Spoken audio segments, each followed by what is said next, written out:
ஜெலியானாஜி. நான் DC group ஏயில் இருந்து வருகிறேன். அருவி ஆனைச்சரிவு உடைத்து பாறை மீது அலைப்பாயும் கோதையார் மகளே, உன் கொட்டம் அழகு. 50 அடி உயரம், பாதம் பட்டு தெரிக்கும் ஆரவாரம் கேட்டு ஆனமே மகிழ்ந்து குதிக்கும். கற்பாறையின் மீது வெண்பஞ்சு என கொட்டி குளிப்பவரை மகிழ்விக்கும் குற்றால சீர். திற்பரப்பு அழகே, தேன் அருவியே, உன் வீழ்ச்சி என் உயிர் வீழ்க்கும். கன்னியாகுமரி மாவட்டத்தின் குலசேகரம் அருகே கோதையாறு நதியில் அமைந்துள்ள திற்பரப்பு அருவி 50 அடி உயரத்திலிருந்து பாறைகளில் கொத்தும் நீர்வீழ்ச்சி மற்றும் குமரி குற்றாலம் என அழைக்கப்படும் ஒரு புகழ்பெற்ற சுற்றுலா தலமாகும். 300 அடி நீளமுள்ள பாறை படுக்கை வருடம் முழுவதும் 7 மாதங்கள் தண்ணீர் கொட்டுவது, நீச்சல் குளம் மற்றும் படகு சவாரி, பழமையான சிவாலயம், திற்பரப்பு மகாதேவர் கோயில் இங்கு உள்ளன. இது சிவராத்திரி சிவாலய ஓட்டத்தின் 3வது பிரசித்தி பெற்ற ஸ்தலம். இத்தகைய சிறப்பு மிக்க கருமையான பாறைகள் வெள்ளி பிரகாசங்களை உருவாக்கும் காட்டு ஓடையின் காட்சி. கன்னியாகுமரியில் உள்ள திற்பரப்பு நீர்வீழ்ச்சி. இங்கு வைத்துதான் நான் இப்போது கலித்தொகை கூறும் அறிவியல் குறித்து ஒரு சில கருத்துக்களை உங்களோடு பகிர்ந்து கொள்ள வந்துள்ளேன். 8 தொகை நூல்கள் நாடக பாங்குடைய நூல் கலித்தொகை.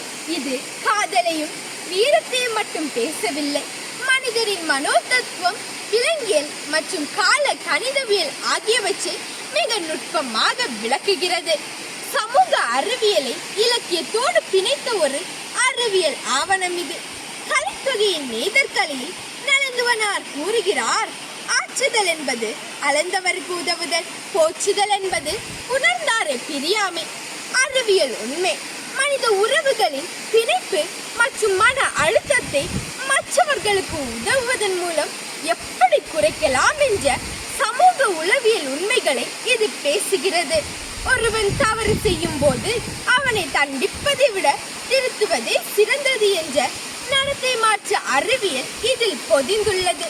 முல்லை கலையில் வரும் ஏறுதழுவுதல் பற்றிய பாடல்கள் விலங்குகளின் உடல்வாகு மற்றும் நடத்தை குறித்து பேசுகின்றன.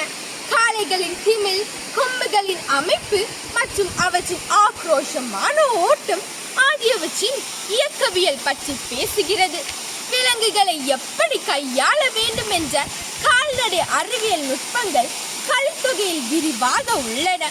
பகுத்தறிவு மற்றும் கணக்கீடுகள் குறித்து கலித்தொகை ஆங்காங்கே குறிப்பிடுகிறது.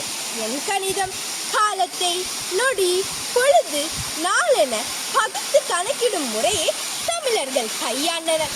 குறிப்பாக பருவ மாற்றங்கள் மற்றும் சூரியனின் நகர்வை வைத்து நேரத்தை கணக்கிட்ட நிழல் கடிகார முறையின் அறிவியல் அடிப்படை கலித்தொகை பாடல்களில் உணரப்படுகிறது. காரைக்களி பாடல்களில் ஒரு வளமான நிலம் எப்படி வறண்ட நிலமாக மாறுகிறது என்ற நிலவியல் மாற்றம் விவரிக்கப்படுகிறது. மரம் செடிகள் கருகி நீர்நிலைகள் வற்றி தட்பவெப்பநிலை மாறுவதால் ஏற்படும் சூழலியல் சீர்கேட்டை சங்க தமிழர்கள் அன்றே கவனித்து பதிவு செய்துள்ளனர். அன்பு நண்பர்களே, கலித்தொகை என்பது வெறும் கற்பனை பாடல்கள் அல்ல, அது மனித வாழ்வை அறிவியல் பூர்வமாக அணுகிய ஒரு நூல். அறிவறிந்து ஒழுகல் என்று கலித்தொகை சொல்வது இன்றைய அறிவியல் யுகத்திற்கு மிகவும் தேவையானது. இலக்கியம் காட்டும் வழியில் நின்று நாம் சிறந்த சமூக விஞ்ஞானிகளாக உருவெடுப்போம். கலித்தொகையை பயில்வோம், கற்கள்ள அறிவியல் தமிழை வளர்ப்போம். நன்றி, வணக்கம்.